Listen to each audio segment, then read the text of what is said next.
Good evening, friends. This is your host to welcome you into the Inner Sanctum of New England legends. Come in, won't you? I'd like you to meet some new guests we've just dug up. Now that peculiar cadaver standing off in the corner by himself has a serious case of claustrophobia. Poor stiff. He just can't stand shrouds. Now, this fella to your right was a mountain climber in life. He took his wife on an alpine hike, and while they were going up an icy slope, he cut the rope that held them together. Said he just couldn't stand being tied to one woman.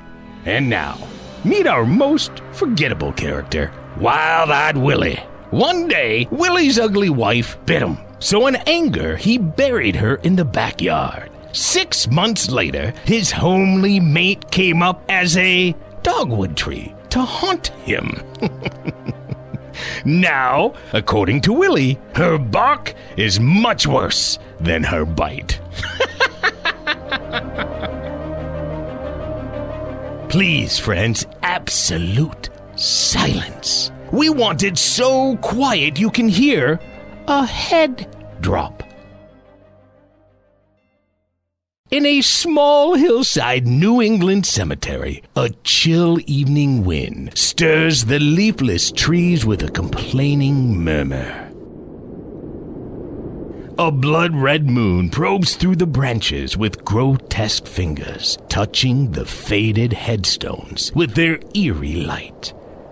A frail, drawn-faced young woman sits on an old stone bench, listening acutely to the rustling of the branches, as if to capture some word whispered of the dead's forgotten past. Sarah! Sarah, where are you? Paul! I'm here! Over here! Sarah, I've been looking all over for you. What are you doing out here anyway? I was called out here, Paul. What? The wind. There was a voice in the wind and it called me to come out here. That's just in your mind, darling. No voice called you. Yes, it did, Paul. It did. I recognized the voice. You recognized it. Then whose voice was it? It was old and tired and sort of cracked. And yet I could recognize it as my own voice. You heard your own voice? Yes, Paul, and it was the strongest right here where I'm sitting now, among my family's graves. Hello there. Hello. It's just Mr. Griffin, the caretaker. I asked him to help me look for you. Oh, well, I see I found your wife all right, Mr. Seaton. Yes, I found her all right, Mr. Griffin. I thought I saw Miss Wheaton come to the graveyard here earlier. I didn't expect she'd be... Boy! What's wrong? It's... What's the matter, Mr. Griffin? It's just that I get a sort of funny feeling every time I pass this grave here. What do you mean? What are you talking about? That grave. That one there. The one right next to you. Why? What's the matter with it? Well, ain't you noticed? There's only one name on the headstone.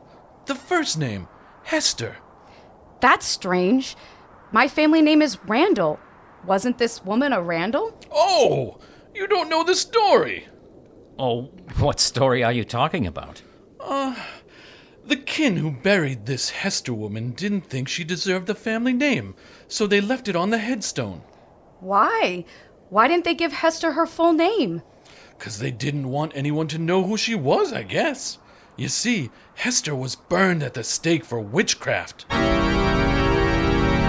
Witchcraft? Yup, that's what they say. Mr. Griffin, my wife is an ill woman. Let him go on, Paul. But Sarah... What else, Mr. Griffin? Well, that's all, Mrs. Seaton. Except Hester claimed at the stake that they were burning an innocent woman. She could be heard shouting it as the flames licked all around her. She threatened with her last breath to get even someday. How could she get even? Oh, I don't know. But according to the story I heard, Hester said that this here town owed her the years of her life that took her away. Well, now this is completely ridiculous. It's only a legend. Mr. Griffin, tell me, how many years ago did this all happen? Well, it's right here on the headstone, you see.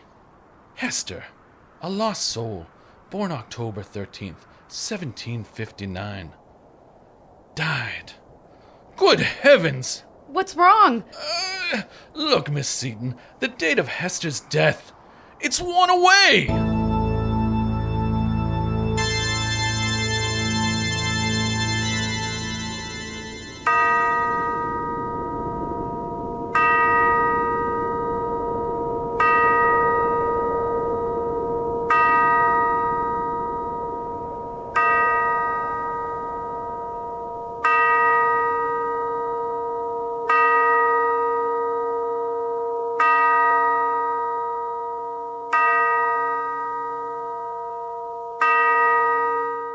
Sarah?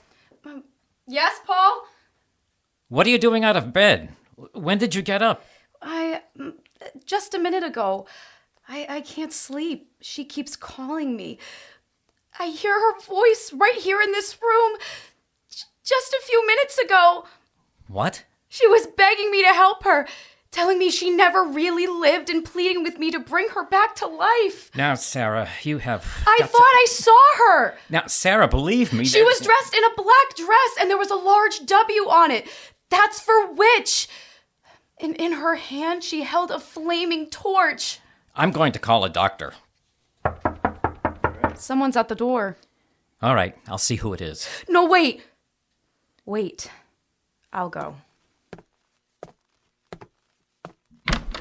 Good evening, Mrs. Seaton. Why, Judge Belanger? I hope I didn't wake you folks. I saw the light in the window, so... Oh, that's all right, Judge. Come right in. Well, thank you. I'm sorry to bother you this time of night, Mr. Seaton, but I was looking out my window on the other side of the cemetery, and I thought I saw something or someone prowling around out there, and I wondered if they came over this way. Who was it? Well, I don't know. Someone carrying a torch. A torch? Go on, Judge. Well, of course it could be that my eyes were playing tricks on me. They're not so good, but as far as I could make out, it was a woman dressed in black. Paul! You saw this woman, Judge? You're sure? Yeah, I'm pretty sure I saw her. Of course, it's kind of dark out there, but it looked to me like there was something on the front of her dress. What do you mean? Well, there was the letter W. A big white letter W on it. Hester. It was Hester. Just as No, Sarah. Hester? Who's Hester? Hester Randall. That's who you saw. She was in this house. No, it must be a trick. You see, someone is trying to frighten you, to make you worse. Now, hold on, folks. Hester Randall was buried over 100 years ago. She's come back to life. Mrs. Seaton. Now, Judge, my wife is ill. She doesn't realize what she's saying. I know Hester's alive. You didn't believe me, Paul, but Judge Belanger saw her too. Well, I didn't see anyone who's been dead 100 years. What is it, Judge? Don't you smell it? Yes. Something's burning. It's the odor of burning flesh. Look, out there on the back lawn, stuck in the earth. A torch, a flaming torch.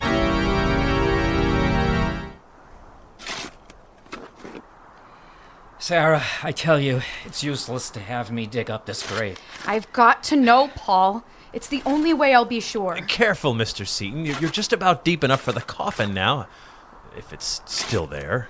Judge, I don't know how you can sanction a thing like this. Well, Mr. Seaton, you see, I want to be sure, too. But it's ridiculous. You've struck wood with the shovel. Yeah, it's the coffin, all right. You better go easy now. The wood is soft with age and half rotted away. Okay. I think we can open it now. Wait, I'll give you a hand with the lid. There's something inside it.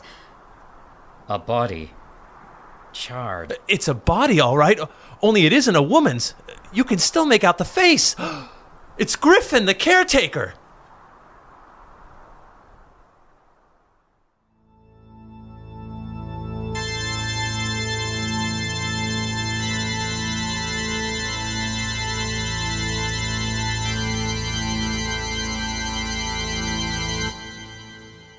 Dr. Auger, I'm so glad you've gotten here. I came as soon as I could, Mr. Seaton. What's wrong? She's worse, Doctor. Oh? Much worse. She's been in her room all day, hiding like a frightened child. I think the reading made it worse. Reading? What reading? Well, for the past few days, she's been reading books about her family history. But why did you let her have them? Well, because at first they seemed to quiet her. Since the night we found Mr. Griffin's body in that grave, she's wanted to know more and more about Hester Randall. Paul? Oh, Sarah. Dr. Auger's here, dear. You've got to warn him, Paul, before it's too late. Warn whom, Mrs. Seaton? Judge Belanger, he's in danger. Hester will kill him next. What? It's in the records of the court. The magistrate who sentenced Hester to death in this state was a man named Belanger. Now, Mrs. Seaton. You're just upset. Please, believe me. Judge Belanger is a direct descendant of that magistrate. Sarah. Hester's dead, dear. The dead can do no harm. Paul, you don't understand. She's killed one man already, and now she's going to kill another. She swore she'd get that revenge on the magistrate and on the man who was her accuser. Mrs. Seaton, all this took place over 100 years ago. Then what about Mr. Griffin? Well, what do you mean, Sarah? He had the same name, too. According to the record, Hester's accuser was a man named Richard Griffin. Judge Belanger, my wife insisted that I come over here and warn you about Hester. Well, thank you, Mr. Seaton, for troubling, but I'm not a bit worried about the similarity of names. Well, I didn't admit it to Sarah, but the coincidence with Griffin was strange. Oh, the dead never frightened me, Mr. Seaton, but thank you for coming over. Oh, by the way, can I drive you home? No, thanks. Dr. Auger is waiting for me outside. Good night. Good night, Mr. Seaton. Where did I put those glasses of mine? I'm sure I left them here on the table. Door open. Hey, who opened the door? Is that you come back, Mr. Seaton? Well, confound it, whoever it is, answer me. Who's out there? It's me, you preposterous just dupe. What? Who are you? Your conscience has been dimmed by the evil of your acts. Who am I? Mark you well this torch I light. Now, mark you also my garb, this black garment I wear, and upon which you have impressed the wicked W. Hester! I, Satan's magistrate, Hester Randall. That Hester character. You know, that's the way a dame gets when she's burned up. Makes a specter of herself. You know, I kind of feel sorry for old Judge Belanger. When Hester showed up, the poor guy didn't know which way to turn. They should have believed Sarah Seaton. She sure had Hester dead, rather alive to rights. Yes, indeed. It's a wise descendant who knows her own forebearers, particularly the grave-minded ones. We'll get back to Hester and her new friends right after this word from our sponsor.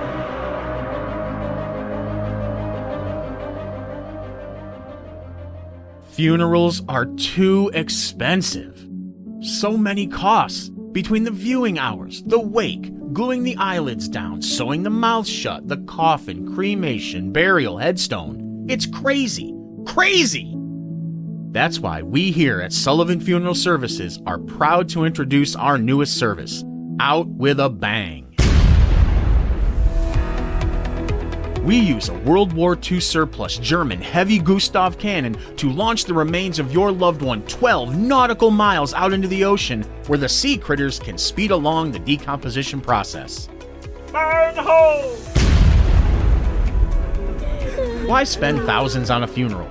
For just $199, our soul cannon will launch your loved one's spirit skyward, while their mortal remains land in international waters, where they become someone else's problem. We'll get your loved one on their way to the hereafter in less than 1/100th of a second, and you can get back to your life. Sullivan Funeral Services, guaranteed for life and beyond.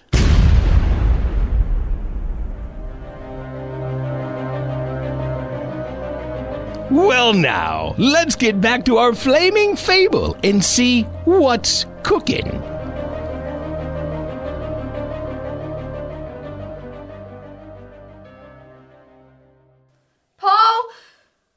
Paul, wake up! Oh, please wake up! Oh, Sarah. What's the matter, darling? I've just had a terrible dream.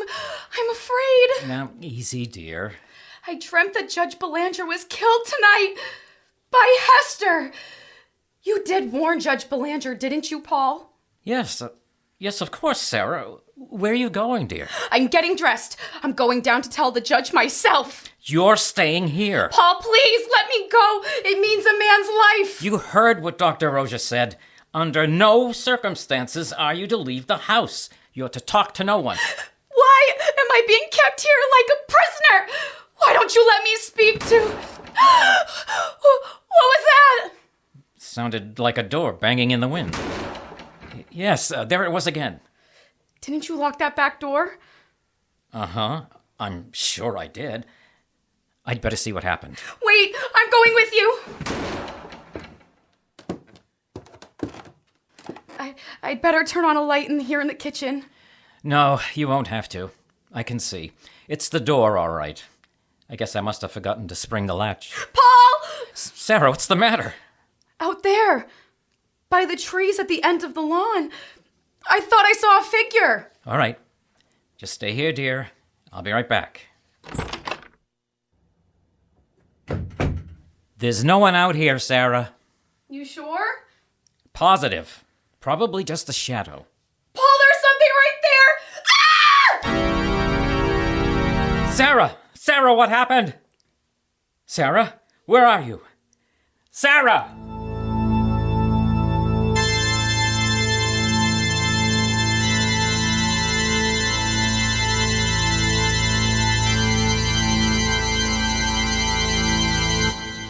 She was standing here, Sheriff, right here at the back door when I heard her scream. And there wasn't a sign of her when you got back here to the door?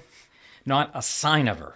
Well, folks don't just vanish into thin air, Mr. Seaton. She must be around here someplace. I've got to find her before it's too late. Too late? What do you mean by that? I don't know, really. I have a feeling that... Oh, now you're going to tell me about dead witches returning too, are you? Don't tell me you believe in that stuff. I don't know what to believe. Sheriff! Is that you, Sheriff? Yes, who's there? Dr. Auger. You'd better come with me, Sheriff. I think I discovered something on the side of the road, about a mile away. Mr. Seaton, I think you better wait here. What is it, Dr. Auger? What have you found? I'd rather you wait, as I said before, until we're sure. What are you trying to hide from me? I guess you better speak up, Doctor. If it's something that concerns Mr. Seaton, maybe he should know. All right, Sheriff. When I made the turn on the road, my headlights caught it in a ditch. I wasn't sure at first, so I stopped the car and got out. It was a body in the ditch. A charred body.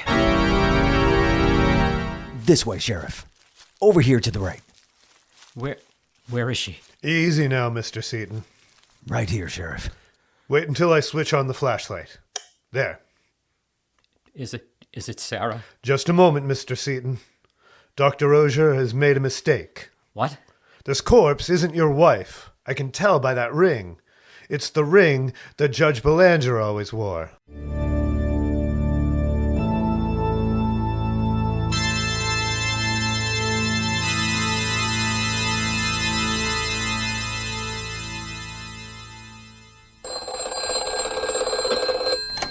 Hello? Oh, yes, Sheriff. Any news yet? Well, why can't your men find her? It's been 6 hours already. No, I haven't heard a word. Yes, please, call me as soon as you hear anything, will you? Okay, thanks. Who's there? Who is it? Paul, open the door. Sarah. Yes, quick, let me in. Oh, Sarah, thank the Lord you're all right. Oh, Paul. Darling, where have you been? What happened to you? Wait, lock the door quickly. She doesn't know I've come back. She's still looking for me. Who? Hester. She was out there, Paul. That's why I ran from the house. She called to me from the road. Made me go with her. Huh? Go where? To the cemetery.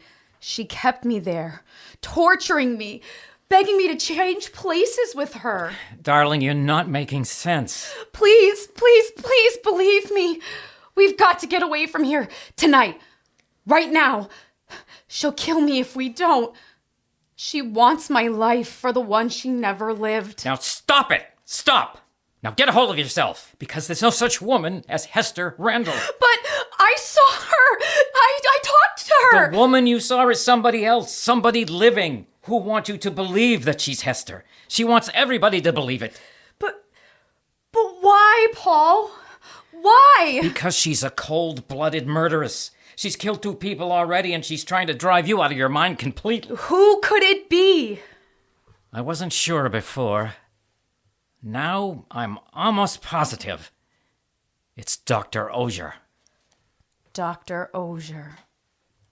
Now you saw this Hester, Sarah. What was she like? Like a ghost. Like a shadow in the light. You can see her face, and yet you can see through it. Beyond. No, that was just an illusion created by the night, dear. And perhaps some other tricks of a clever, scheming woman. You'll see. I'll prove that Dr. Auger... It's the back door again. It's blown open again. Leave it! We've got to get out of here! No, you stay here. I'm going to see who opened that door. Please hurry! Don't leave me alone for long! Ah! Paul! What is it, Sarah? Don't come in here! Don't come back! Run away as fast as you can! What's the matter? Don't come in here! She's here! Hester! Sarah! Look out! I've got the gun out of my desk! I'm going to kill her! Sarah, are you all right? I've killed her, Paul. She won't torture me anymore. I've killed Hester. She came toward me and I fired. Sarah, there's no one in this room, dear. Over there! In the hall, she's there! Where? I don't see... Good Lord. You've broken the mirror. What? You shot it yourself. No, it can't be. I can't be her. And yet I saw her face. And it was my face, too. Sarah?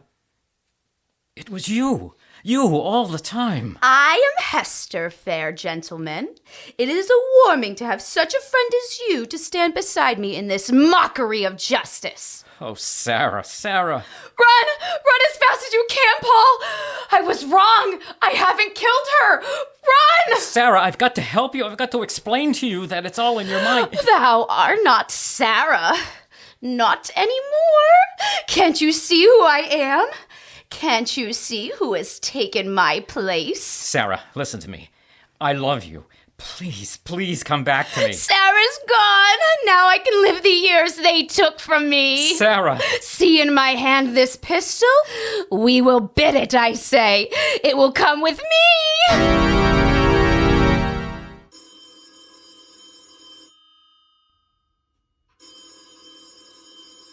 Still no answer, Sheriff? No answer, Dr. Auger. I can't understand it. Mr. Seaton was home when I called just 15 minutes ago. I warned you, Sheriff, to have that house closely watched. Well, I can't do 100 things at once. I've got every available deputy out looking for Mrs. Seaton. Don't you realize she may have gone back to their house? Don't you realize that she's the one that might be Hester? Mrs. Seaton? Hester? What the deuce are you talking about? I'm talking about dual personality. Mrs. Seton is suffering from a nervous breakdown, and it's entirely possible that she's the one who killed Griffin and Judge Belanger. Well, you should have told me this before, Doctor. Come on, we're getting right over to the Seton house.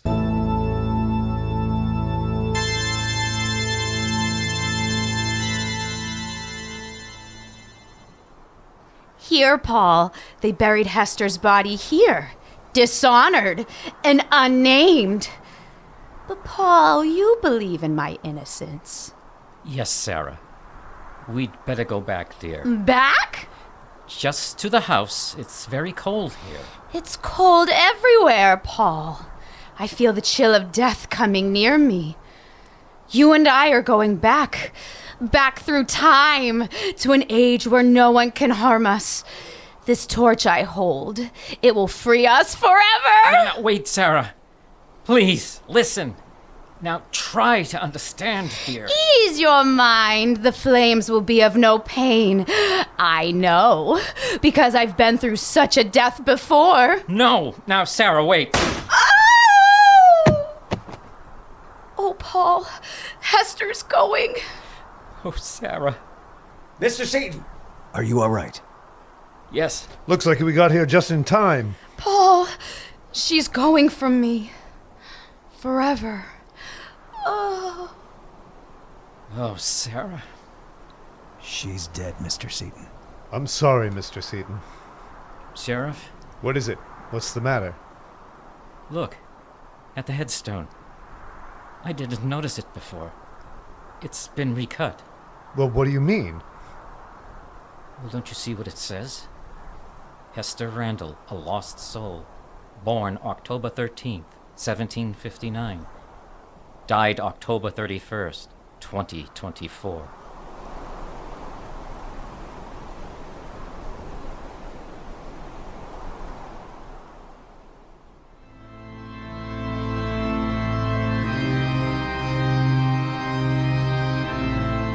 Say, have you had your personality split lately? You see what happens when a dame gets her dates mixed up? Poor Hester. She didn't know whether she was coming or going to the grave. Now, if you should be in an old New England cemetery some night and one of the headstones should move, don't be frightened. It's probably just Hester coming up for a hot date again.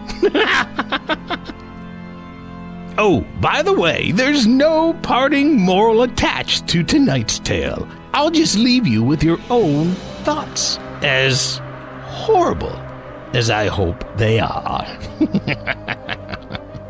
Well, it's time to close the creaking door until the next time we sneak you into the Inner Sanctum of New England legends. Until next time, then, good night, pleasant dreams.